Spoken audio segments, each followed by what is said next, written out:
여러분 안녕하십니까. 아침의 매일경제 뉴스 길잡이 이상훈입니다. 오늘도 한꺼풀 더 깊이 들어간 뉴스를 전해드리겠습니다. 먼저 일면 기사들이 준비되어 있습니다.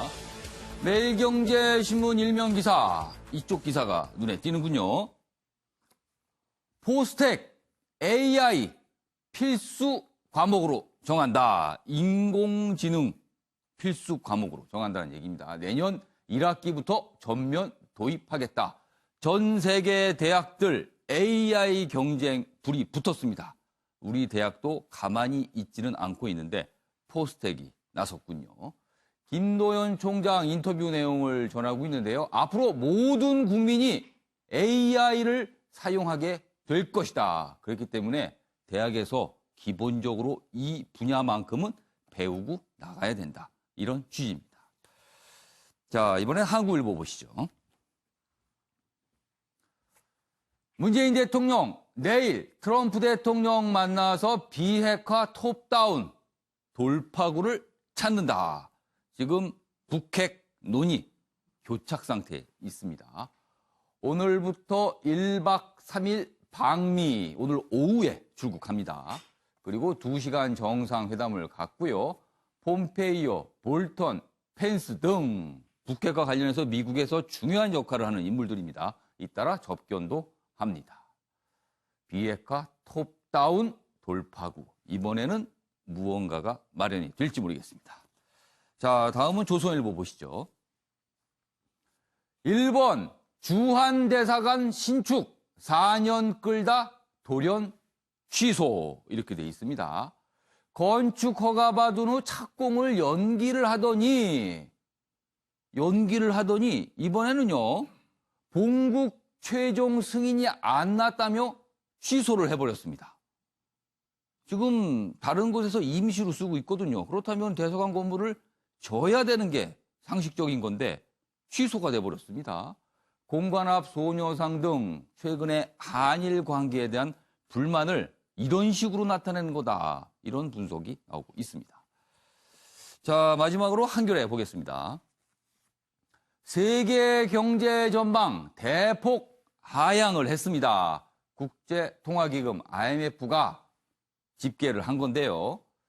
그러나 한국은 2.6%로 유지를 했다. 경제 성장률 전망 얘기입니다. 미중 무역 갈등 그리고 유럽 불확실성 탓에 세계 경제 전망이 나빠졌다. 그래서 성장률 전망치를 낮췄습니다. 다만 한국은 6개월 전 그대로 유지를 했는데요. 이유를 조금 들여다보니까요. 적극적 재정 확대 정책을 반영한 것으로 해석이 되고 있습니다. 그러니까 정부가 돈을 풀고 있기 때문에 그걸로라도 어떻게 성장률이 버티고 있는 것 아니냐 이런 해석입니다. 자, 지금까지 일면기사 짚어봤고요. 오늘도 네 분 패널 나오셨는데요. 한 분씩 소개해드리겠습니다. 먼저 최양호 한국외대 초빙 교수 나오셨고요. 유기용 전 국회의원, 이경환 변호사, 그리고 김성수 문화평론가 자리하셨습니다. 안녕하세요. 예, 반갑습니다. 안녕하세요. 반갑습니다.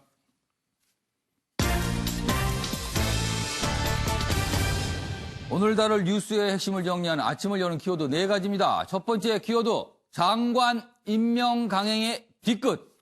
뒤끝이 아주 진합니다. 지금 정치권에서. 그리고요, 두 번째는요, 세 번째 마약 주사. 그런데 과거에는 삭발을 했다. 이런 얘기 나오고 있고요. 30억 주식 부자 판사 부부. 주식 부자까지는 괜찮은데요. 판사 부부라는 점이 논란이 되고 있군요. 노하면 다 날린다. 이런 모습을 보이시는 분이 지금 미국에 계십니다.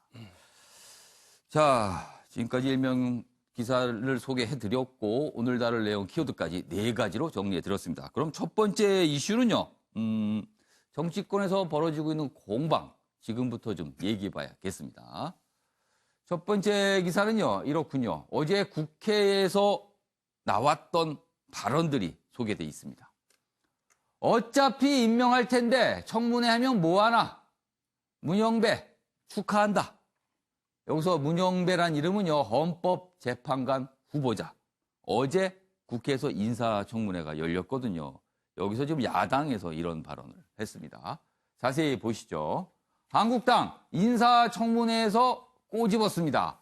고성 오가다 3시간 정해 뒤 가까스로 속개가 됐습니다. 그리고 진행은 되긴 했습니다.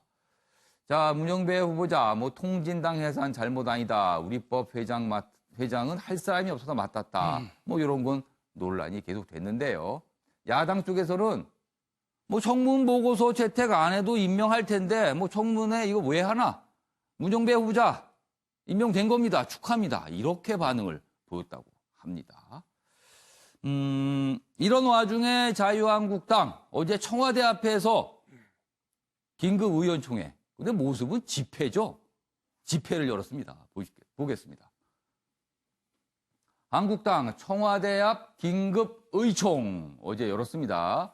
민주당 불통 드러낸 장외 투쟁이다. 이렇게 또 비판을 했어요. 장관 임명 강행 놓고 충돌을 계속 벌이고 있는데요. 의원 70명, 문재인 대통령 사과하고 청와대 개편 후 야당과 국정을 이끌어야 한다. 이렇게 요구를 했고요. 김현철 신임 장관 어제 국회를 찾아가서 인사를 했는데 면담을 거절했습니다. 그래서 지금 4월 국회 시작은 됐는데 일정도 지금 못 잡고 있죠. 정면으로 충돌하고 있는 양상입니다. 그럼 여기서요. 어제 국회의 모습과 청와대 앞의 모습 영상으로 확인해 보겠습니다. 청문회를 하면 뭐합니까? 이 청문회에서 어떤 의혹이 제기되고 어떤 문제가 발생돼도 대통령은 임명하실 겁니다. 문영배 후보자는 이미 후보자가 아니라 헌법재판관입니다. 현재 대한민국은 인사 무능, 인사 검증 실패, 인사 무정부 상황에 와 있습니다. 인사청문 보고서가 채택이 안 돼도 대통령이 임명할 수 있다고요? 그러면 책임이라도 지셔야죠. 우리 국민들에 대한 대국민 사과를 받아야지만 인사청문회가 효용가치가 있다.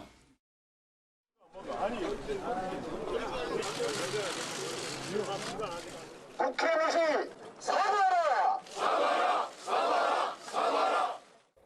미국 언론에서 김정은 수석 대변이라고 불리는 문재인 대통령이 자신을 도와줄 김현철이라는 김정은 부대변인을 임명한 것이다. 이렇게 생각합니다. 우리 선 대통령이 얻는 여론은 동의하십니까? 네. 최영하 교수님. 네.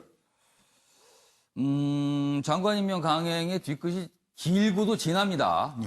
자, 앞 영상에서요. 어제 청문회 모습을 보셨는데 앞으로 청문회가 꽤 열려야 됩니다. 그리고 앞으로도 많이 있을 겁니다. 그럼 앞으로 여야가 참석한 청문회 계속 이런 모습이어야 되는 건가요, 그럼? 그래서 이제 청문회 무용론이 예. 나온 게 오늘 어제 일이 아니니까 이 부분에 대해서는 어떤 재발 방지라든가 어떤 예. 기준들이 나와야 되는데요. 그렇다면 자유한국당에 거꾸로 한번 물어볼게요. 대안이라도 내놓으셨는지요? 아, 대안은 있는가, 그럼? 네. 그럼 아니 박근혜 때 이명박 때도 같은 형태로 갔고 예. 과연 그럼 대통령이 사과를 하고 책임을 졌는가? 아, 그렇다면 국회의원들이 저렇게 지금 할 것이 얼마나 많습니까? 국회 내에서 그걸 청와대 앞에 가서 지금 예. 의원총회를 해야 되는 것인가? 아. 대안은 무엇인가? 저는요, 제가 만약에 원내대표고 당대표면은 예. 대통령 면담 요청할 거예요. 아, 이런 사안으로 좀 얘기 좀 해보자. 지금 이거는 소통의 부족 아닙니까? 그럼 이쪽도 막고 예. 저쪽도 막으면서 뭘 고치라. 예. 이것은 야당의 건설적인 대안을 제출하는 데는 실패했고, 예. 물론 지금 이 인사청문회가 잘 됐다고 우리가 평가할 수는 없습니다. 예. 만약에 지금 이 자료 안 낸 것부터 예. 굉장히 흠집이 많기 때문에 예. 그러면 재발 방지를 위해서 국회의원들께 뭘 얘기를 해야지 아. 나온 결과만 갖고서 이렇게 하면은 그러니까 비판, 비난, 항의, 이거 좋지만 그거에서 멈추면 안 되고 대안을 내놔야 될 거 아니냐. 그럼요. 이게 오늘 어제 일이 아니기 때문에 하는 일이죠. 예. 그렇죠. 과거 정부에서도 청문 보고서가 없이 임명이 강행된 장관이 10명을 다 넘습니다. 넣었죠. 그러니까 17, 이게 11명 이렇게. 하루 됐거든요. 이틀 된 얘기는 사실 아니에요. 그래서 지금 이런 말씀을 좀 하시는 거죠. 자, 이런 상황에 어제 자유한국당의 모습에 대해서 더불어민주당 홍영표 원내대표 한 소리를 또 내놨습니다. 그 모습 영상으로 확인해 보겠습니다. 황교안 대표는 결사 저항하겠다고 하는데 속듯이 김학의 사건 재수사 불똥이 본인에게 번지는 것을 결사적으로 막아보겠다고 하는 것 아닌지 궁금합니다. 한국당은 4월 국회까지 파장으로 몰아서는 안 됩니다. 한국당은 가야 할 곳은 청와대 앞이 아닙니다. 국회의사당에서 일을 해야 합니다. 국민 안전과 민생을 위한 추경을 총선용으로 폄훼하는 것도 그만둬야 합니다. 아무래도 자유한국당은 정쟁에만 눈이 먼 것 같습니다. 네, 홍영표 원내대표가 김학의 사건까지 거론을 하면서 자유한국당 지금 청와대로 가서 저럴 때냐, 좀 와서 일 좀 하자, 이렇게 질타인가요, 당부인가요, 말씀을 좀 했어요. 유기영 전 의원께서는 어떻게 보셨습니까, 지금 상황? 네, 뭐 청문회 관련해서 앞에 교수님 예. 말씀하신데 저도 공감하고요. 예. 어쨌든 인사청문회 덕분에 공직사회가 더 긴장하고 맑아진 그렇죠. 건 사실이기 때문에 예. 무용론으로 비화하는 건 이제 안 된다고 생각합니다. 예. 제도 개선에 대해서는 사실 지난주에 제가 조금 말씀드렸는데 예. 저는 왜 자유한국당이 저렇게 청와대 몰려갔을까 하는 걸 생각해 보면 예. 사실은 이제 청문회 정국이 끝나가니까 예.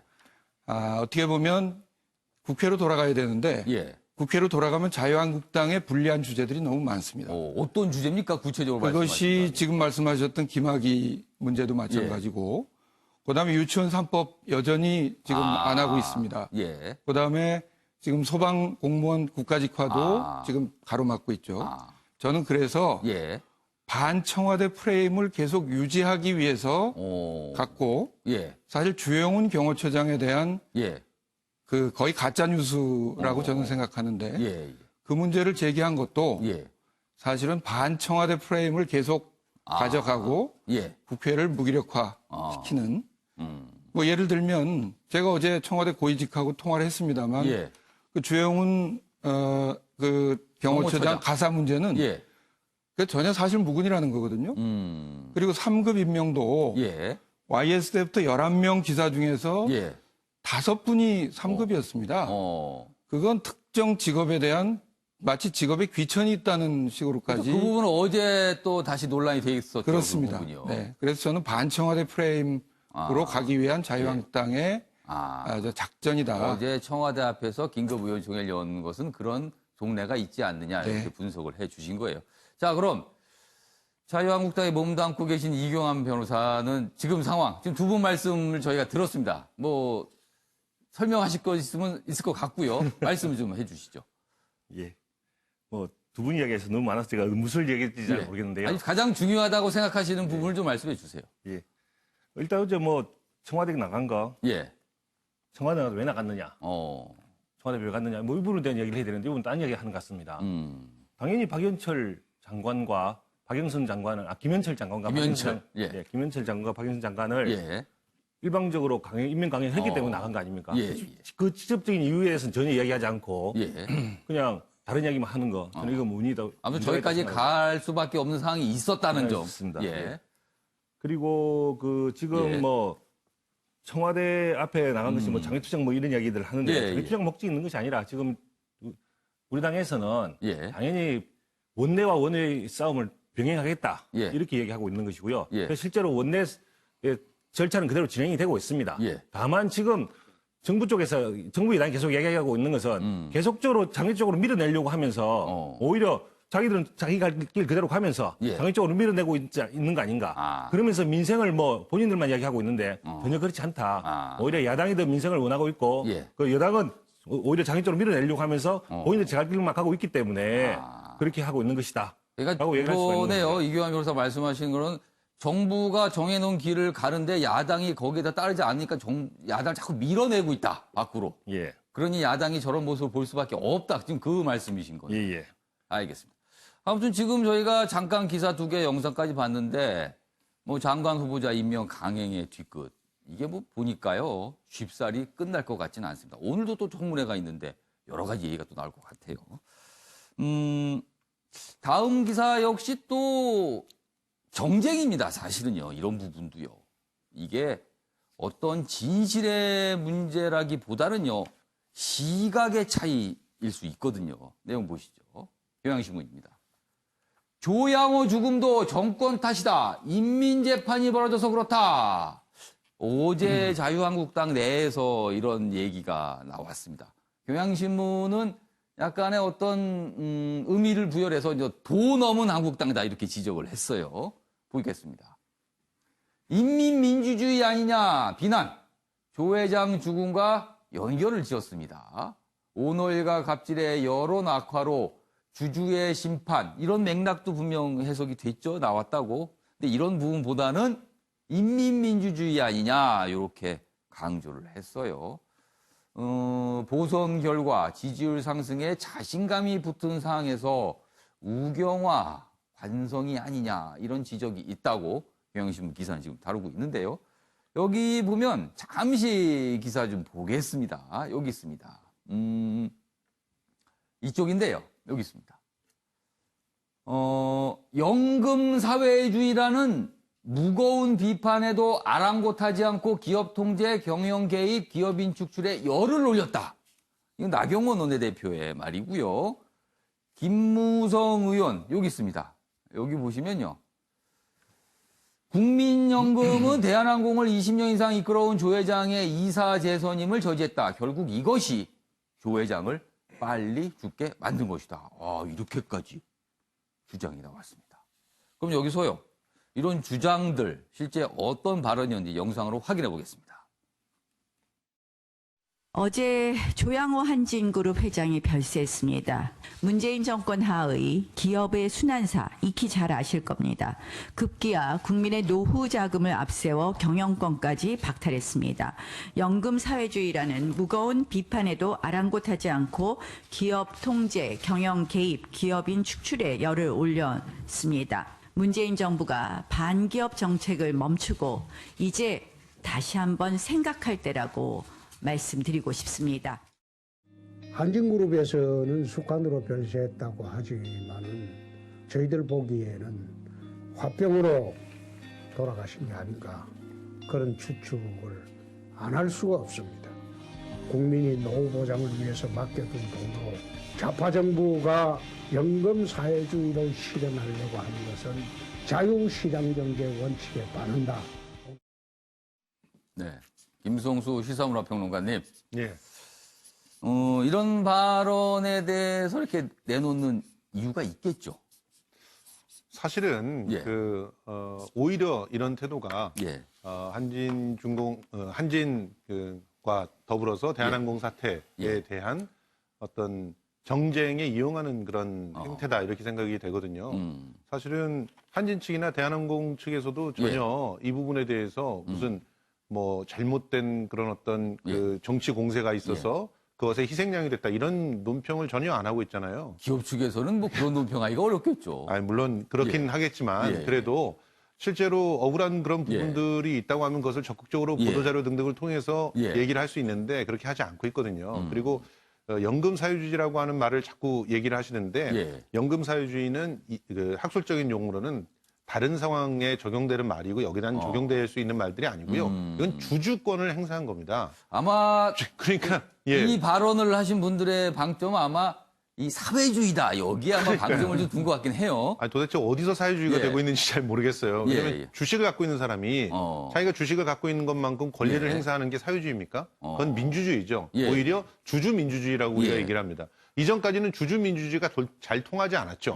대주주의 눈치 보기에 바빠서. 그런데 이제는 그런 주주민주주의가 살아있어야 건강한 기업이 될 수 있다라고 하는 전제하에 진행이 됐던 일이고 그리고 뭐 아랫사람들한테 물컵 던지고 그러는 것은 당연히 국민들이 분노한 거 아닙니까? 그렇죠. 그러면 뭐 국민들을 어떻게 비난하고 있는 건지 오히려 이런 내용들로 자꾸 어떤 각을 세우게 되면 국민들 전체를 적으로 돌리게 되는 그런 상황이 맞닥뜨려지게 될 거라고 생각합니다. 알겠습니다. 이규환 변호사.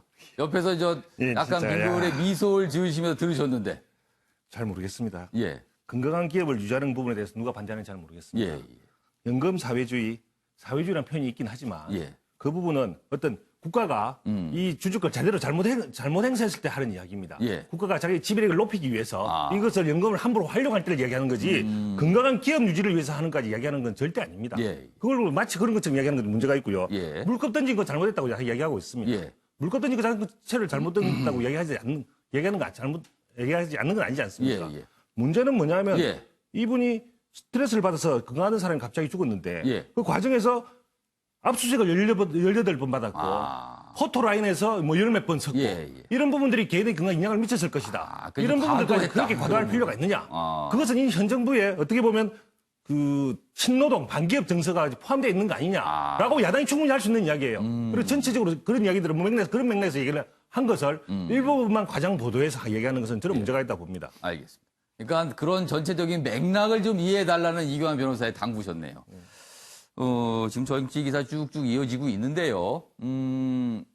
사실은 이런 주제를 많이 다룹니다. 언론에서. 그렇지만 다루면 다룰수록 정쟁이 심해지는 것 같기도 해요. 사실은 이런 주제가. 그래서 저희는 뭐 깊게 들어가긴 하지만 요 정도에서 요 사안을 좀 다뤄보고요. 어제 문재인 대통령이 이 강원 산불과 관련해서 재난방송 문제에 대해서 좀 지적을 했어요. 대통령이 이런 지적을 한 것도 굉장히 이례적으로 좀 보이긴 하는데 그 기사 준비했는데요. 보시죠. 경향신문 기사입니다. 정부 재난방송 개선 필요가 있다. 대피 구조 정보를 우선 제공해야 된다. 이렇게 어제 정부에서 입장이 나왔는데요.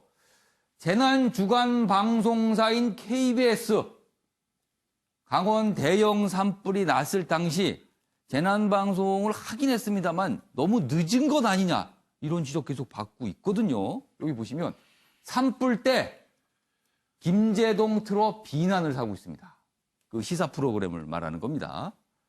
장애인 외국인도 고려한 매뉴얼 전반 손보기로 했다. 이래서 어제 문재인 대통령도 지적을 했고요. 이낙연 국무총리 역시 이 부분에 대해서 지적을 했습니다. 자, 그럼 여기서요. 관련 정상보고 내용 이어가도록 하겠습니다. 이번 산불을 계기로 재난방송 시스템에 대한 전반적인 재검토 필요성이 확인되었습니다. 방송사, 특히 재난방송 주간 방송사가 국민 안전을 최우선에 두는 정보 제공자의 역할을 할 수 있어야 합니다. 이번 재난 주간 방송사로서의 역할을 하지 않은 부분에 대해서 저희가 문제를 따져 물을 것은 물론이고 그동안 네, 최영학 교수님, 재난방송 여러 가지 좀 아쉬움을 남겼어요. 그렇죠. 공영방송인데 공영적인 가치와 그런 행동들을 좀 부족하게 한 점들이 많습니다. 특히 공영방송의 역할에 빛을 발하는 게 이런 재난방송이거든요. 그리고 딴 데서 뭐 이 상업성 방송이 아니기 때문에 이러한 국민들에게 정보를 제공하고 국민들에게 피해를 방지할 수 있는 예방 차원의 방송들을 했어야 되는데 불구하고 이제 정규 방송을 했단 말이죠. 이른바 소위 너무 한가하게 시간을 보냈다 이런 그렇죠. 질타죠. 뭐 경주 그 지진 났을 때도 똑같이 일일 방송을 했었거든요. 이 방송 같으니까 벌써 그런 것들에 대해서 지적이 갔는데도 불구하고 이번에 또 이런 일이 있는데 사실 뭐 안이하게 대처한 거죠. 이게 이렇게 큰 불로 될지 몰랐다. 뭐 등등의 이제 뒷얘기들 나오는 걸로 봐서는 굉장히 지금 뭐 소위 말하는 위기감에 대한 인식도가 굉장히 낮았다는 생각이 들고요. 자, 우리 국가에서 국가 재난으로 정하기 전에라도 분명히 이 정보는 나갔어야 되고 더불어 KBS라든가 이런 공영방송에서 이것뿐만 아니라 사실은 더 많은 양의 이 국민에게 정보를 줄 수 있는 그런 이 매체들을 이용해서 했어야 된다고 생각을 합니다. 유기영 전 의원님, 이 재난방송이 늦었다는 것도 질타를 받지만요. 재난방송 했을 때 현장 상황만 보여줬지 구체적으로 어떤 행동을 취해야 되고 뭘 조심해야 되고 어떻게 이런 부분도 좀 방송에서 알려줘야 되는데 그런 부분이 좀 부족했다. 이런 지적도 나오고 있어요. 네, 그렇습니다. 이게 국가 재난방송이라는 자부심을 늘 KBS가 가지고 있고 사실 수신료까지 받는 방송 아닙니까? 그렇습니다. 그런데 비해서는 저는 이번에 대통령께서 아주 따끔하게 정확한 지적을 하셨다고 생각하고 저는 수어 통역도 제대로 이루어지지 않았다는 부분은 정말 좀 지적을 해야 된다고 생각합니다.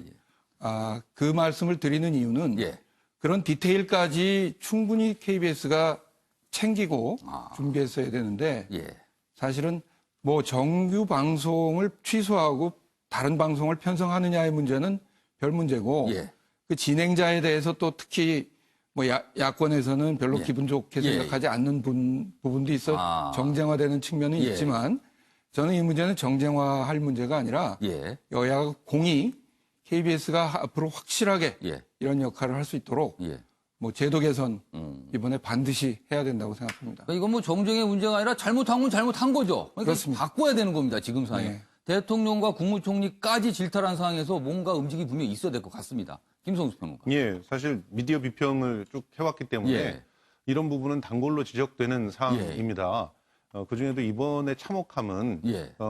그 결과적으로 제때 방송을 갖다 못했다는 것들도 있지만 예. 그 내용이 부실했다. 그리고 더욱이 인권적인 배려가 되지 않았다는 점이 핵심이거든요. 그거는 한마디로 말해 준비가 안 됐다는 거잖아요. 그렇죠. 이 부분이 이제 굉장히 뼈아프다고 볼 수 있어요. 그러니까 KBS에서는 예. 이 문제에 대해서 적극적인 대안들을 제시를 해야 될 거예요. 예. 그래서 언제든지 재난 문제가 벌어졌을 때 상시적으로 전문가와 소통을 하면서 뭐 그 각종 정보들을 유의미하게 제공해 줄 수 있어야 되고 그 어떤 그 시청에 있어서의 그 소수자가 나오지 않도록 배려를 해야 되는 게 기본인데 특정한 프로그램에 대해서만 자꾸 그 초점을 맞춰서 비판하는 것은 그거는 또 이 산불과 관련된 사태 또 재난 방송에 대한 어떤 그 아이템을 잡아서 또다시 정쟁화하는 그런 태도라고 보기 때문에 건강한 야권에서는 지금은 함께 제대로 된 재난 방송을 할 수 있게끔 제대로 된 초점에 비판을 해야 된다고 생각을 합니다. 알겠습니다. 뭐 지금 정치 주제로 쭉 이어봤는데요. 시간이 벌써 25분이 지났습니다. 다른 이슈들이 많이 남아있어서 속도 좀 내보겠습니다. 방송인 로버트 할리 씨의 이 마약 관련 사안 파장이 꽤 커지고 있습니다. 그 내용부터 좀 보시죠. 중앙일보입니다. 할리 마약 조사 이번이 세 번째. 과거엔 삭발, 왁싱 뒤에 출석을 했다. 왁싱, 몸에 있는 털을 다 제거하는 거죠. 그러니까 마약 투약 혐의를 받는 사람들한테 되게 몸에 있는 어떤 털을 확보해서 이 검사를 하거든요. 그러니까 이게 어떻게 보면 증거를 없애기 위한 조치일 수도 있어요. 근데 과거에 이런 모습이었다고 합니다. 작년, 재작년 뭐 몸에 난 털, 뭐 소변 검사 뭐 이런 거 있었지만 경찰은 음성 반응이 나와서 불기소 처분을 했다고 합니다. 그런데 이번에는요. 소변 검사를 했는데 마약 양성 반응이 나왔다고 합니다. 그리고 집에서 주사기를 압수했고요. 구속영장을 신청키로 했습니다. 관련 기사 하나 더 있습니다. 보시죠. 방송인 하일 과거 마약 수사 뭐 받았었다. 근데 그때 당시는 뭐 아무 문제 없이 지나갔다 이겁니다. 여기 똑같은 내용이 있네요. 2017, 2018년 음성 반응이 나와서 무혐의다. 그런데 그 당시에 아까 말했지만 삭발과 왁싱을 한 상태였다. 이 얘기입니다. 다른 물증을 당시 못 찾았고요. 여기 보시면 마약 구매 대금 입금 장면이 CCTV로 확인이 됐다는 얘기까지 나오고요. 그러니까 돈을 보내는 장면. 그리고 경찰은 증거 인멸, 도주 우려가 있어서 구속영장을 청구하겠다.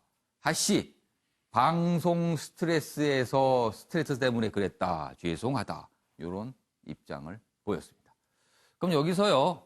영상으로 확인해 보고 이어가도록 하겠습니다. 마약 투약한 혐의 인정하십니까? 휴대폰 어디서 죄송합니다. 언제부터 마약 투약하셨나요? 투약을 혼자 하셨나요? 마음이 무겁습니다. 마약 유통에 관여하신 적 있습니까? 혐의 인정하십니까? 죄송합니다. 혼자 마약 투약하신 건가요? 마약 투약은 언제부터 하셨습니까? 함께 투약한 동료 연예인 있으신가요? 주로 투약은 어디서 하셨습니까? 함께 투약한 동료 연예인 있으세요? 네.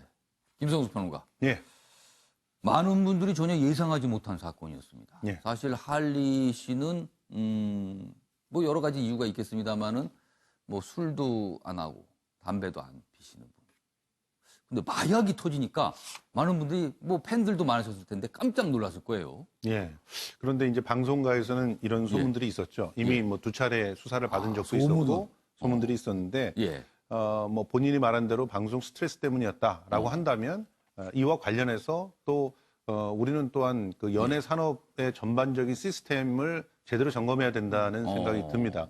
실제로 연예인 활동을 한다는 건 엄청난 스트레스를 받게 되죠. 예. 지금 출연하고 있는 프로그램 같은 경우도 예. 부부끼리 거의 뭐 싸움을 중계하듯이 하는 그런 프로그램이기 때문에 예. 상당한 스트레스를 받게 될 거예요. 지금도 방송에 출연하는 프로그램이 있죠. 예, 그렇습니다. 프로그램이요. 그런데 이제 그런 프로그램에 나갔을 때에 생기는 그런 심리적인 부담을 완화시킬 수 있는 시스템이 우리 연예 산업에서 제대로 제공되는 데가 없어요. 아이돌한테도 제대로 제공하지 않으니 예. 그러니까 더더욱 이제 하이 씨 같은 사람한테도 제대로 제공했을 리가 없겠죠. 그렇게 되면 그 스트레스를 자기가 풀어야 되는데 오히려 술, 담배 잘 안 하고 남들한테 너무 많이 알려져서 예. 혼자서 그런 스트레스를 해결해야 되는 사람들은 필히 마약이라는 그런 쪽으로 가게 되는 상황들이 벌어집니다. 예. 그리고 이 상황 속에서 우리는 여러 가지 것들을 발견하는데 예. 제일 큰 충격은 나름대로 우리의 롤 모델이었던 사람이 이런 식의 행동들을 했다는 건데 이중의 배신감을 느끼게 되는 거고요. 그리고 더해서 도대체 방송가가 얼마나 예. 이 출연자들에 대한 검증을 못하고 있는가. 예. 지금 우린 정준영 씨도 지금 나오는 게 뭐 단톡방에서 예. 고기 먹자, 뭐 캔디나 먹었다, 뭐 이런 예. 얘기가 예. 나오잖아요. 고기는 이렇게 대마초를 얘기하는 거고 캔디는 이제 겉으로 보기에 사탕같이 보이는 예. 합성 마약을 얘기하는 거거든요. 그게 방송가에서는 은어처럼 쓰입니까? 실제로? 예, 쓰인다고 하는 거죠. 그러니까 이런 식으로 방송가에 만연해 있는 그런 마약들, 예. 그런 것들을 제대로 검증을 하고 또 퇴출시킬 사람들은 빨리빨리 퇴출하고 예. 그 영향력을 주지 않기 위해서 노력을 해야 되는데 예. 그런 것들을 얼마나 제작 단계에서 하고 있는가 이 부분에 대해 심각한 질문을 던지는 사태라고 생각합니다. 그러니까 이런 부분에 대해서 소문이 있으면 그래도 나름 제작진들이 좀 검증도 해보고 문제가 있으면 배제를 해야 되는데 그렇죠. 인기가 있다는 이유로 계속 출연이 되는 부분 예. 이런 것도 좀 문제가 있다라는 거네요. 예. 자, 이경환 변호사. 예. 이런 경우는 수사 사항이 통상 어떻게 진행됩니까? 이런 마약 사건 같은 경우는요. 예, 마약 사건은 대부분 예. 구속영장이 신청이 되면 예. 구속영장이 신청이 된다는 것은 그 음성이 아니라 양성으로 나왔다고 예. 보시면 됩니다. 음성이 나오면 당연히 불기소가 되기 때문에 예. 양성으로 나오게 되면 증거가 명백하고 증거가 명백하면 대부분 구속영장이 발부된다고 보시면 되겠습니다. 예. 무슨 뜻이냐면 마약 사건이기 때문에 마약에 대해서는 엄벌이 차는 게 원칙이기 때문에 당연히 투약이 됐으면 특별한 사유가 없는 이상 당연히 유죄가 되고 유죄가 되면 영장이 발부될 거라고 보여지는데 지금 영장을 신청한 단계이기 때문에 영장이 발부될 가능성이 높다고 보여지고 문제는 문제라기보다 재밌는 것은 과거에 이제 음성 반응이 나왔을 때 뭐 제모를 하고 나와서 음성 반응이었다 이런 이야기 있지 않습니까? 그리고 소변검사도 어쨌든 그 당시에는 음성이었고 현재 소변검사는 양성이었기 때문에 달라진 사실이 있지만 어쨌든 일반인들이 그 털을 그러니까 뭐 털 같은 종류를 너무 짧게 깎으면 좀 이렇게 음성 나올 가능성이 높아진다는 것에 대해서 국민이 인식할 수 있지 않을까. 이런 부분들에 대해서 좀 문제가 좀 될 것 같습니다. 이런 게 알리는 자체가 조금 문제가 있다. 그 말씀이시네요. 그렇습니다. 과거에 교수님 하신 말씀이 있어요. 아니 우리나라가 저는 마약 청정국이라고 알았거든요. 근데 이런 마약 사건이 들어오면 개개인으로 지금 몰고 간단 말입니다. 근데 이렇게 우리 주변에 많이 퍼져 있다는 것은 뭔가 여기서 유통이 되는 우리가 마약 청정국이 아닌 것 같아요. 그래서 지금 저희가 그 얘기를 좀 해보려는데 기사 좀 보고 말씀 이어가시면 좋을 것 같아요. 다음 기사 넘겨주시죠. 여기 있습니다. 서울신문인데요. 환갑의 귀화 변호사까지 방송가 마약 쇼크 확대되나 이겁니다. 이게 걷잡을 수 없이 커질 수 있다는 거예요. 경찰, 필로폰 투약, 로버트 할리 영장, 마약상의 송금 확인 뭐 이 내용이고요. 그리고요 방송 쪽에서는 기존 촬영분 편집을 했고요. 방송가 퇴출 수수이다. 문제는 방송가 마약 쇼크로 확대되납니다. 그리고 더 나아가서 이런 방송인, 연예인이 아닌 일반인까지 과연 우리 사회에 마약이 어디까지 퍼져 있는가 이런 걱정들이 나오고 있습니다. 일단 요거 유기영 전 의원님께서 좀 한마디 해주시고요. 그리고 최양희 교수님도 음성 좀 해주세요. 인구 10만 명당 20명 정도까지를 이제 마약 청정국이라고 한다는데 사실 통계적으로 이미 우리는 2016년에 마약 청정국을 이제 벗어났습니다. 더 이상 청정국이 아닌 그렇습니다. 겁니다. 근데 거기에 대한 대비책이 있어야 되는데 이번에 충격은 가장 마약을 하지 않을 것 같은 사람이 했다는 거죠. 우선 종교적으로 뭐 굉장히 엄격한. 근데 제가 민주화운동으로 감옥 살 때 마약 했던 사람들을 만났는데. 감옥에서? 그 중독성이라는 것은 사실 이루 말할 수가 없습니다. 그래서 저는 지난번 황하나 씨 사건에서도 경찰의 대응이 미흡했던 데서도 드러나듯이 우선 이제 마약 청정국이 아니라는 인식을 분명히 하고 예. 경찰과 수사기관들이 이 마약 사건에 대한 수사 시스템을 만약에 그때 의심이 샀던 거 아닙니까? 예. 왁싱하고 삭발까지 했다면 예. 그 이후에 추적을 하거나 그랬다면 막을 수 있었던 사건이었는데 그래서 저는 이번 기회에 예. 마약 청정국이라는 그런 안주하지 말고 예. 이제 본격적으로 마약에 대한 대비가 필요하다 이렇게 생각합니다. 알겠습니다. 정현 교수님. 더 놀라운 거는요. 인터넷으로 쉽게 마약을 주문할 수 있고 현금을 계좌이체로 보내면 그렇죠. 배달이 돼서 온다. 이런 거예요. 이게 무슨 단순히 어떤 물건 사는 형태하고 똑같이 마약을 살 수 있다라는 부분, 이 부분도 참 충격적입니다. 그러니까 요번에도 어떻게 이 하일 예. 씨를 뭐 추적하게 됐냐면 SNS에서 올린 글들. 그래서 예. 지금 경찰에서 24시간이 모니터링하는 체제를 좀 바꾸고 있는데 예. 저는 이 뭐 마약의 공급이라든가 이런 부분들을 뭐 더 막기 위해서 강화한다든가 예. 수사관들을 더 넣는다든가 이런 부분보다 예. 우리나라가 지금 마약에 대해서는 담배보다 이것의 폐해에 대한 교육이 하나도 안 되고 있어요. 마약 청정국이라고 생각하는 그런 우리의 안이한 생각 때문에 예. 하는데 마약을 얼마나 나쁜 것인가를 빨리 교육하면 할수록요 우리가 쓸 수 있는 예산이 훨씬 줄어들고 효과도 굉장히 큽니다. 그래서 예. 이제 잡는 것도 중요하지만 예방 차원의 부분들은 조금 더 강화를 해야 되겠다는 생각이 있습니다. 그런 측면에서 예. 김선호 평론가. 대중적인 영향력을 갖고 있는 사람들이 마약을 했을 경우에는 예. 다시는 사실 복귀해서는 안 됩니다. 이 사실은 뭐 예를 들어 대마 같은 경우라고 하면 또 분리해서 생각을 좀 할 수가 있겠지만 예. 이 대마도 액상 대마가 되면 완전히 또 마약이 된단 말이에요. 그러니까 나름대로의 매뉴얼들을 갖추고 있어야 되겠지만 그 매뉴얼이 엄격하고 정말 가혹할수록 오히려 우리가 지금 충격을 받고 있는 것은 우리가 봤던 그 방송 안에서 우리가 따라가고 싶어 했던 그런 존재들이 마약을 하고 있고 그 마약을 하는 것을 아무렇지도 않게 생각하고 그것을 가지고 이제 뭐 피해 나가는 것, 법망을 피해 나가는 방법을 서로 정보를 공유하고 이러고 있었다는 거거든요. 이 부분에 대한 상실감이라고 하는 건 굉장히 큽니다. 그러면 그만큼 마약에 대한 경각심도 줄어들 수밖에 없기 때문에 더더욱 확실하게 제거를 해야 된다고 생각합니다. 김선호 평론가. 지금 이 마약과 관련해서는 유명 블로거인 황하나 씨. 지금 뭐 조사를 받고 있는데요.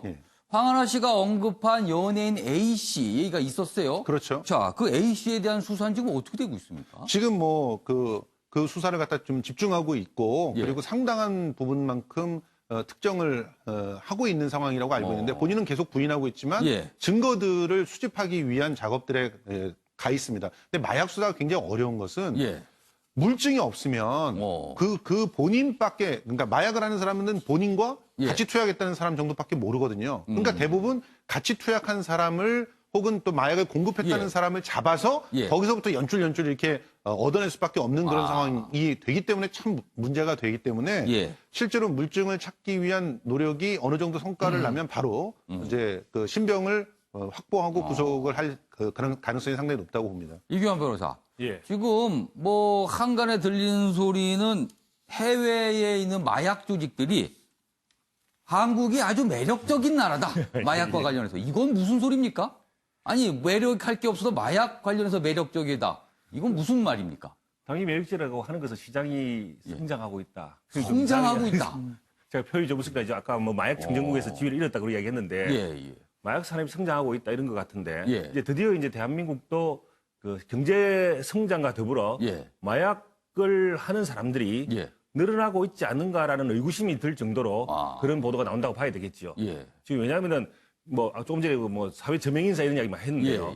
돈이 경제적으로 좀 풍부해지면서 특히 사회 고위층들이 특히 부유층들이 이런 마약의 그걸 가지고 사는 경우가 해외를 통해서 늘어나고 있기 때문에 그런 말들이 나온다고 저는 보는데 이런 부분들에 대해서 이번에 이 사건이 벌어지면 정준영 사건이나 황하나 이번에 로버트 할리 나오면서 이제 이런 부분들 철퇴를 가하는 전체적으로 봉쇄하는 아까 예방 이야기했는데 선진국과 동일할 정도의 강한 제재, 강한 처벌을 예방을 이야기를 경고를 해야만이 국민들이 그것을 위험하게 인식할 것이다 라는 것으로 가게 되는 것이죠.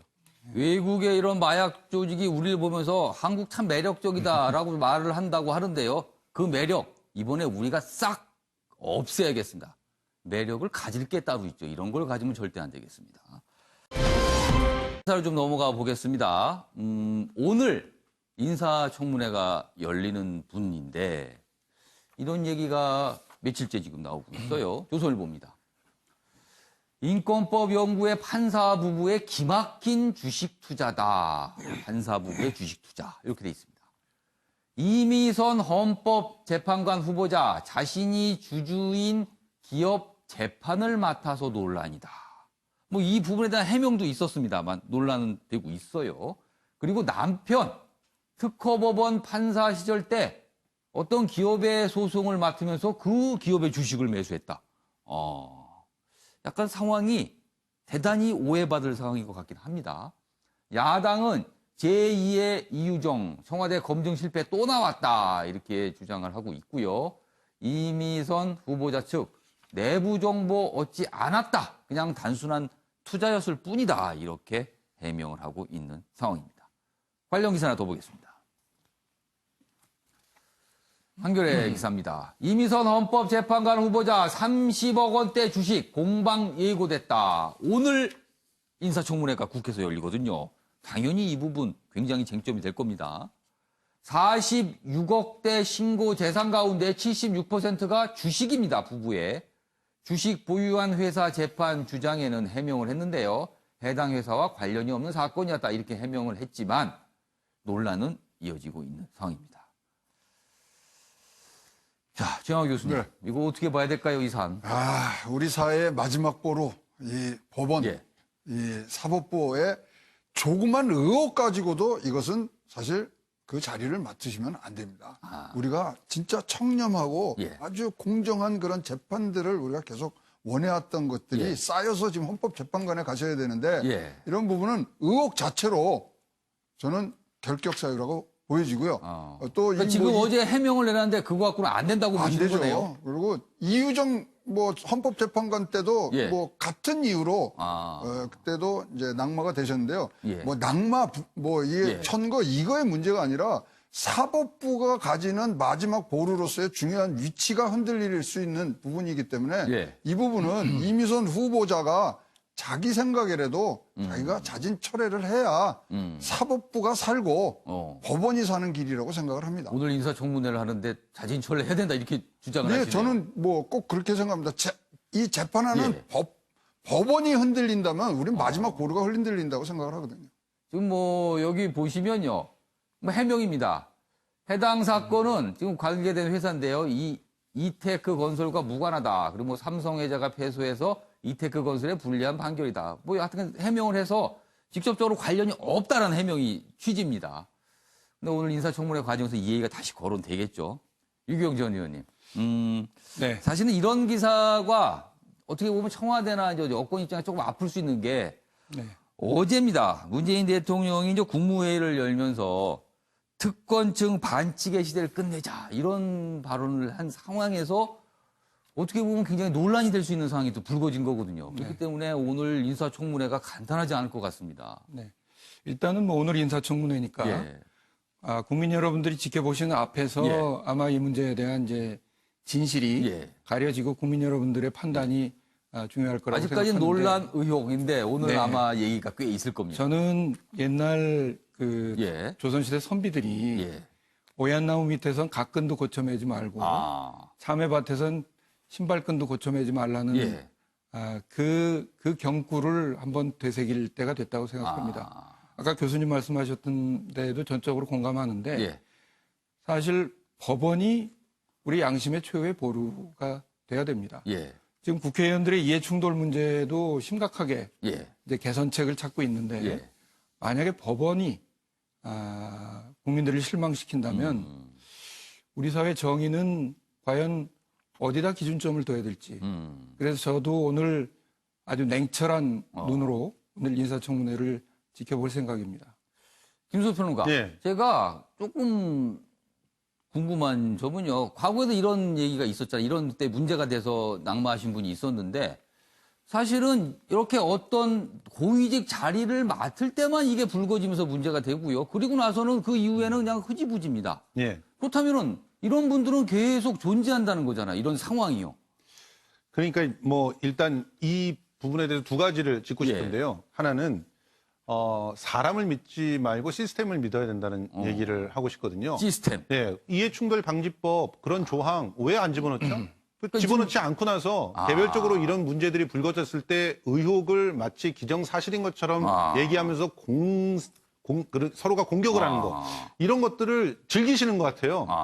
그거 국민들한테 굉장히 피곤한 일입니다. 그러니까 아예 이런 게 아예 예. 처음부터 발생하지 못하게끔 그렇죠. 만들어야 된다. 법원에서는 왜 그런 부분들을 정확하게 고려하지 않으면서 예. 그 이해관계에 있는 사람들을 판사로 거기다 앉히나요? 그렇지 말아야죠. 그렇게 하기 위해서는 좀 더 법원에서도 투명한 감시 시스템을 갖고 있어야죠. 예. 이런 시스템으로 뭔가를 해야 된다는 거고 두 번째는 분명히 이 이미선 재판관 후보자가 예. 이해 충돌이 될 수 있을 만한 사안에서 판결을 내렸던 건 사실이지만 유리한 판결은 단 하나도 없었다는 게 지금 팩트 체크를 돼서 확인되고 있습니다. 그러면 이해 충돌을 있는 사항을 아예 배척하지 못했다라고 하는 비판은 있을 수 있겠으나 예.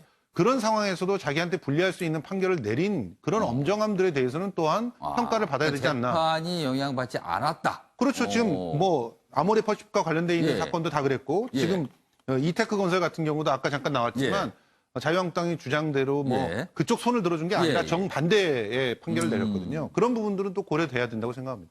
판사는 엄정해야죠. 그렇게. 오늘 청문회 과정에서 엄청난 질타 그리고 적극적인 해명 아마 있을 것 같네요. 지금 상황을 보니까요. 이경원 변호사 하실 말씀 있으신가요? 예. 저는 제가 법조에 있으면서 예. 몇 가지 상식에 안 맞는 이야기들이 예. 있습니다. 기본적으로 재판은 별개의 사건이기 때문에 예. 그 사건 가지고 경제적 이익을 취득하기 위해서 내부 정보를 취득하기는 쉽지가 않습니다. 그 사건 자체에서도 내부 정보가 별로 없기 때문에 예. 그 말은 맞는데 예. 그렇다면 또 상식적으로 말이 안 되는 것은 예. 판사가 보통 자기가 주식을 보유하고 있으면 예. 그게 한 당사자면은 예. 보통은 이걸 재판을 회피하거나 맞질 않습니다. 그러니까 본인이 회피할 수 있는 거죠. 그렇습니다. 그리고 어떻게 보면 판사가, 그것도 부부 판사가, 예. 원래 판사였다가 한 분은 이제 변호사가 되셨는데, 예. 이렇게 주식을 많이 거래하는 경우도 많이 없습니다. 왜냐하면 판사들은 원래부터 항상 이렇게 오해를 살 여지가를 처음부터 원천적으로 배제를 하고 사건 관계인들 안 만나려고 하기 때문에 예. 이런 위험성이 있는 이것들을 벗어나려고 그래요. 예. 그렇기 때문에 이건 잘 안 하는데도 불구하고 이분은 하이리스크를 어떻게든 채택하면서 계속 주식을 투자를 계속 해왔다는 부분.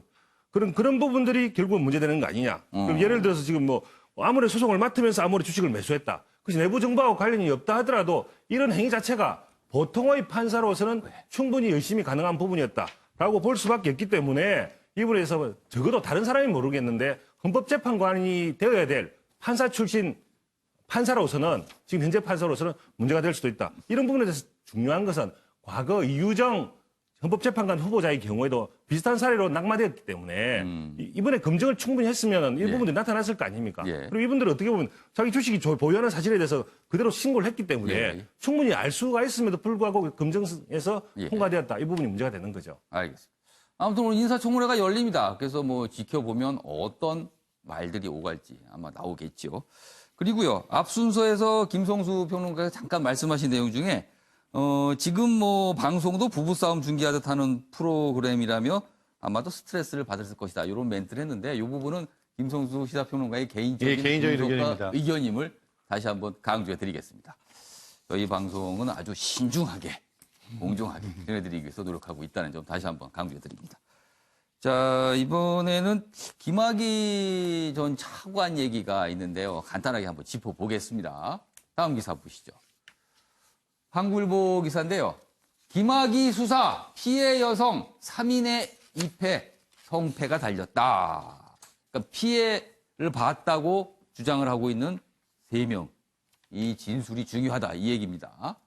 내가 동영상 속 여자 그리고 나 아니다.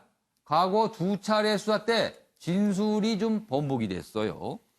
김 전 차관 무혐의 처분을 받는데 이 진술 번복이 큰 영향을 미친 걸로 지금 알려져 있거든요. 뇌물수수 시점, 추가 목격자 등 일관된 진술 끌어내는 게 관건인데 참고인 신분 비공개 소환으로 검토 예정이다.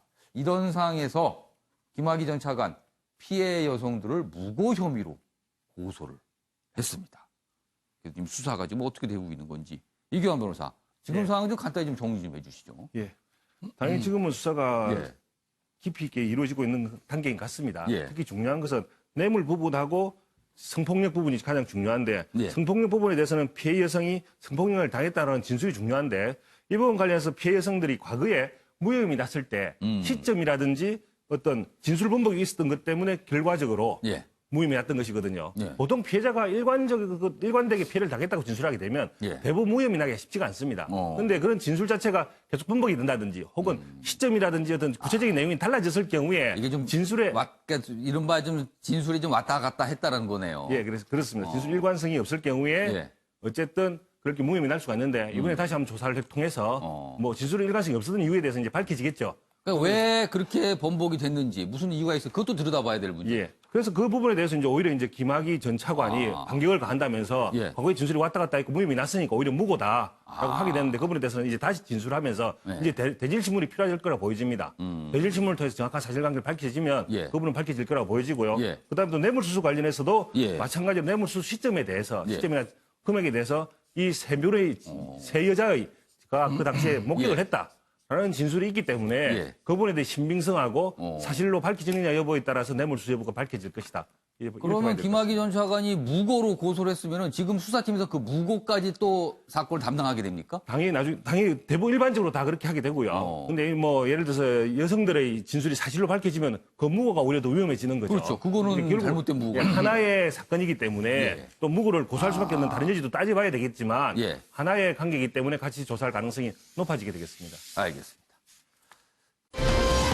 어떻게 생각하십니까? 순서를 진행해 보겠습니다. 도대체 왜라는 질문에 답을 찾아봅니다. 보시죠.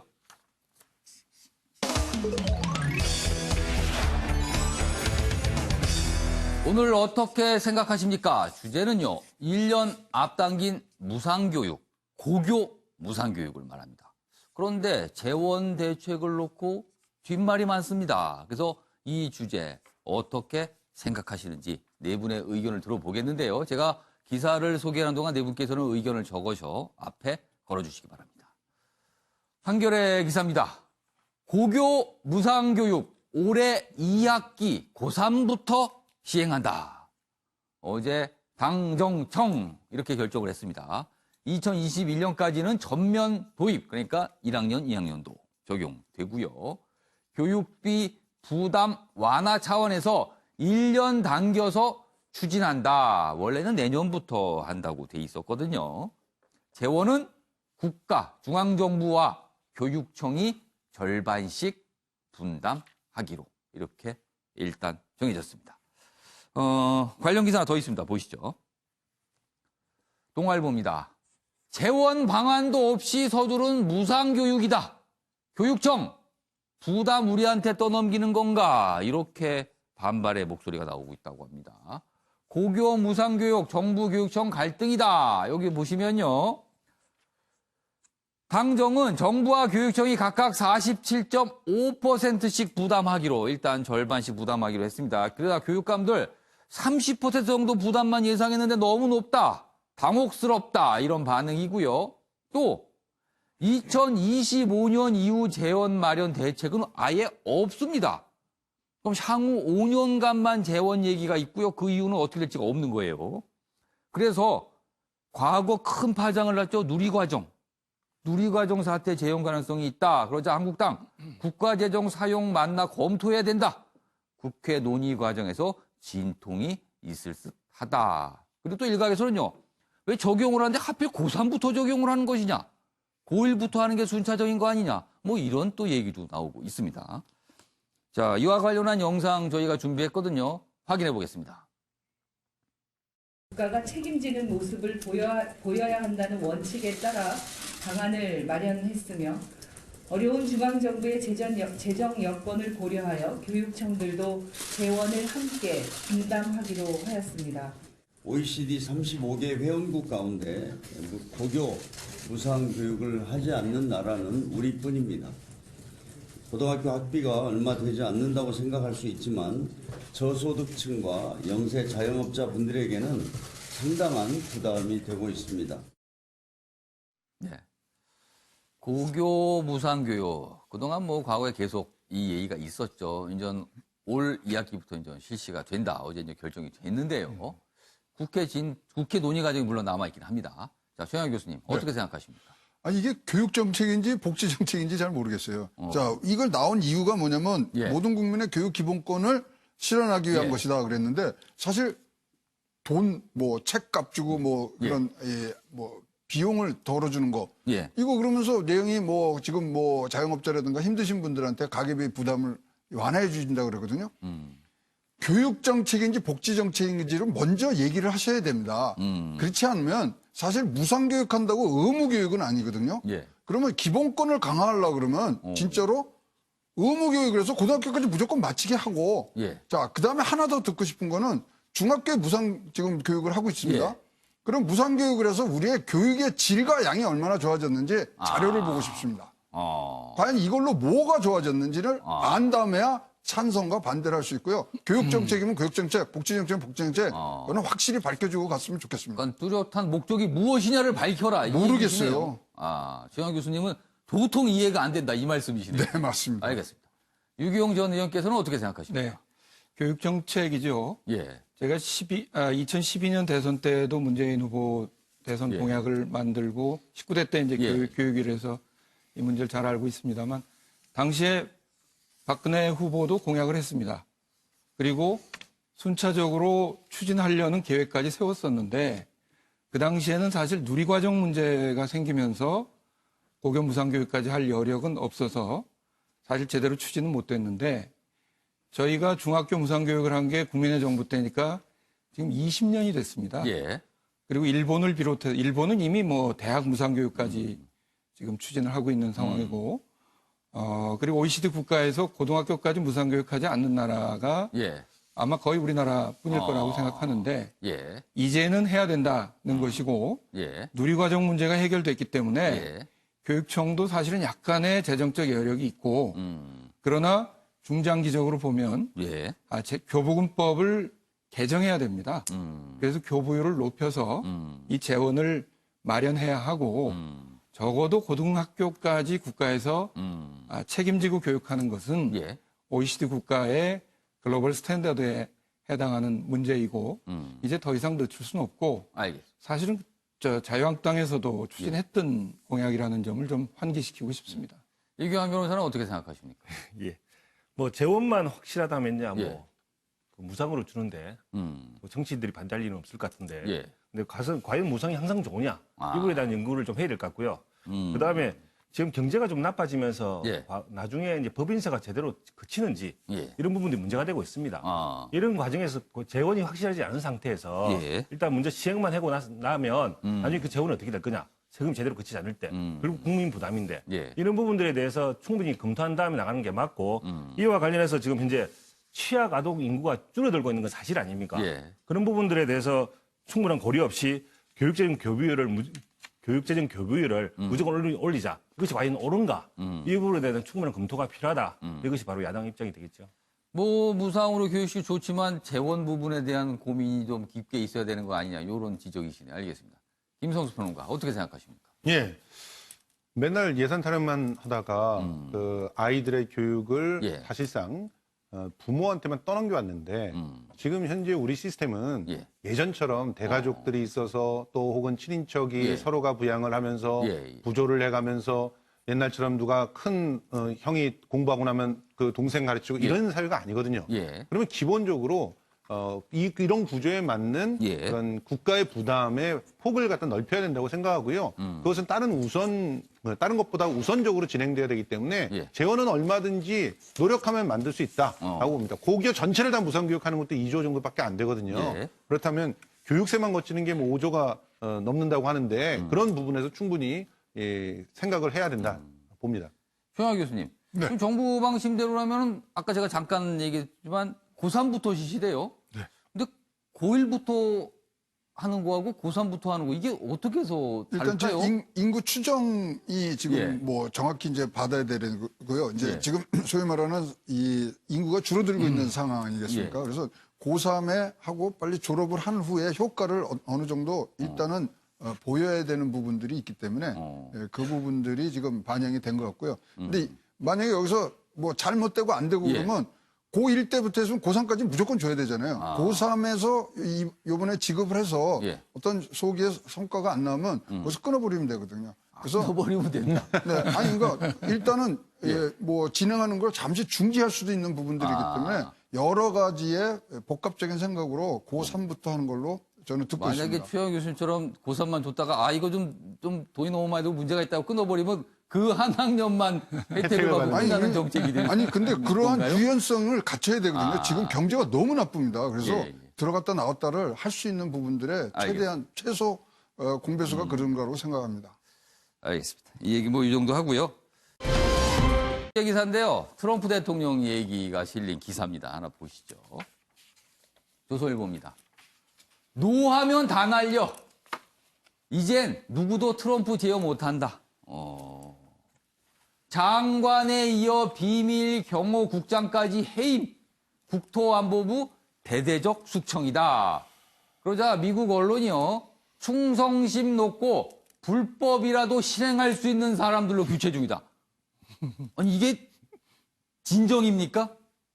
충성심 높은 건 이해할 수 있을 것 같아요. 그런데 불법이라도 하라면 하는 사람. 이렇다면요. 이거는 좀 문제가 있어 보입니다. 남의 나라 얘기지만요. 이 기사 내용 좀 자세히 보겠습니다. 여기 가운데 사진 밑에 있습니다. 트럼프 1인 체제가 강화되다 보니 전통적 의미의 보좌진이나 비서실장 역할이 존재하지 않는다. 마치 부동산 사업체를 운영할 때처럼 같은 업무를 여러 사람에게 맡겨서 경쟁을 시키고 참모들이 조언한 것과 180도 다른 결론을 내릴 때도 있다. 김성수 평론가. 네. 그럼 이거 참모의 존재를 사실상 인정하지 않는다는 분위기예요, 그럼? 그렇죠. 지금 탑다운 방식으로 모든 일들을 갖다 처리해 나가는 트럼프 대통령의 그 의사결정 구조를 미국의 특히나 그 민주당 계열에서는 이해할 수가 없는 것이죠. 서로의 의견을 취합하고 그것을 정리하는 역할들을 리더가 해야 되는 거 아니냐 이렇게 생각을 하고 있는데 그런데 또 이런 그 시스템들을 국민들은 또 원했을 가능성이 높거든요. 맨날 자기들끼리 회의만 하고 싸움만 하다가 결과적으로 뭘 해놓는다 그래도 어느 쪽에도 마음에 안 드는 그런 합의만 내놓는다고 한다면 그거보다는 확실하게 변화를 해주는 그런 모습들을 보고 싶어 한다는 거죠. 그게 대통령제 아니냐. 뭐라도 일은 되는 거 아니냐. 그렇죠. 그런 생각들이 서로 대립하고 있는 상황이라서 아무래도 지금 저 언론들은 상대적으로 그 트럼프에 대한 비판적 인식들을 갖고 있기 때문에 그 의사결정 구조에 대해서 문제 제기를 하고 있는 게 아닌가 생각이 듭니다. 유기영 전 의원님. 사실 이게 미국에도 굉장히 위험 요인이죠. 우리한테도 그래요. 우리가 지금 북핵 문제를 해결해야 되는 상황에서 트럼프 대통령이 이런 스타일이 국내에만 머물지는 않을 거거든요. 그렇다면 그렇습니다. 이거 어떻게 해야 됩니까, 우리는? 아마 역대 미국 대통령 중에서 가장 독특하고 사실 우리가 미국식 민주주의를 받아들였는데 이런 대통령이 존재 가능하다는 것이 이 우리가 미국식 민주주의를 과연 어떻게 봐야 될까 하는 회의까지 들 정도인데 저는 뭐 한쪽으로는 그런 생각도 합니다. 사실 트럼프 대통령의 행태 비판 받아야죠.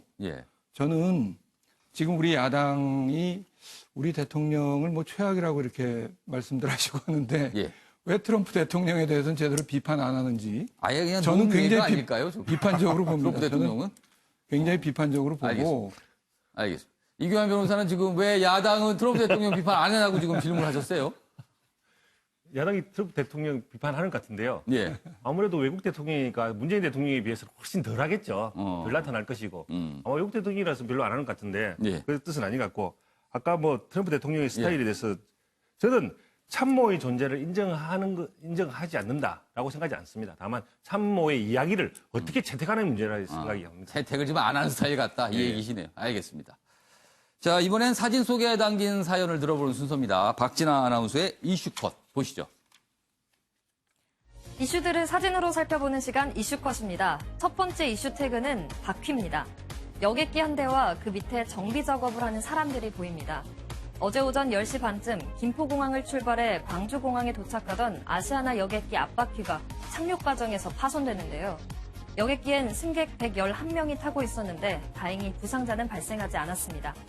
항공사 측은 활주로에 있는 이물질로 인해 사고가 난 걸로 보인다고 밝혔는데요.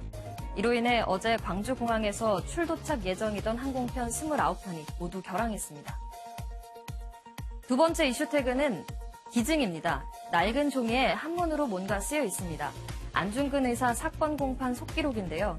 지난 2월 조민기 학생이 문재인 대통령에게 아버지가 수집해 보관하던 독립운동가 자료를 국가에 기증하고 싶다라는 뜻을 전하면서 안중근 사건 공판 속기록 한 부와 독자 한 점, 엽서 2점을 보냈는데요. 문화재청 감정 결과 모두 진품으로 확인됐습니다. 청와대는 그제 문재인 대통령이 조민기 학생 가족을 청와대로 초청해 만났다고 밝혔습니다.